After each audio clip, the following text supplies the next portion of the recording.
chapter 36.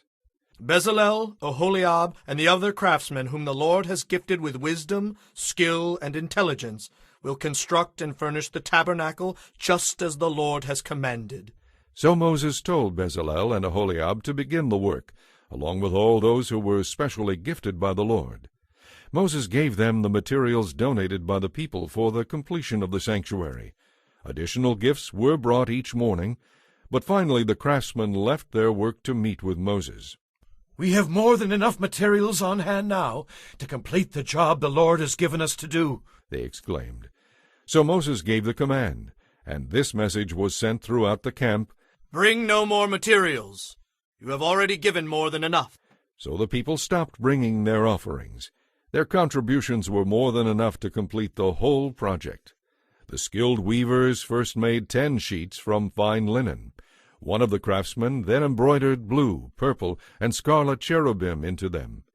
Each sheet was exactly the same size, 42 feet long and 6 feet wide. 5 of these sheets were joined together to make one set, and a second set was made of the other 5. 50 blue loops were placed along the edge of the last sheet in each set. The 50 loops along the edge of the first set of sheets matched the loops along the edge of the second set. Then 50 gold clasps were made to connect the loops on the edge of each set. Thus the tabernacle was joined together in one piece. Above the tabernacle a roof covering was made from 11 sheets of cloth made from goat hair. Each sheet was exactly the same size, 45 feet long and 6 feet wide. The craftsmen joined 5 of these sheets together to make one set, and the 6 remaining sheets were joined to make a second set. Then they made 50 loops along the edge of the last sheet in each set. They also made 50 small bronze clasps to couple the loops, so the 2 sets of sheets were firmly attached to each other. In this way, the roof covering was joined together in one piece. Then they made 2 layers for the roof covering.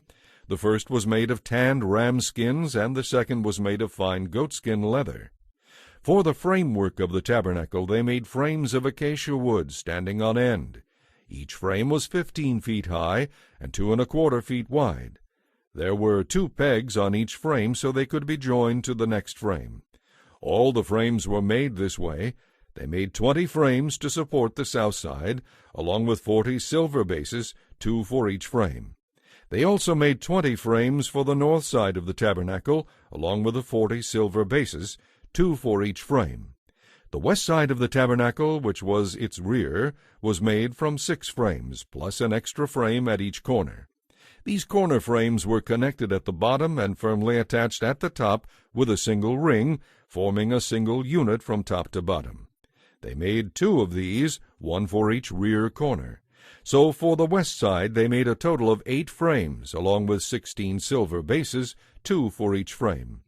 Then they made 5 crossbars from acacia wood to tie the frames on the south side together. They made another 5 for the north side, and 5 for the west side. The middle crossbar of the 5 was halfway up the frames, along each side running from one end to the other. The frames and crossbars were all overlaid with gold. The rings used to hold the crossbars were made of pure gold. The inner curtain was made of fine linen cloth, and cherubim were skillfully embroidered into it with blue, purple, and scarlet yarn.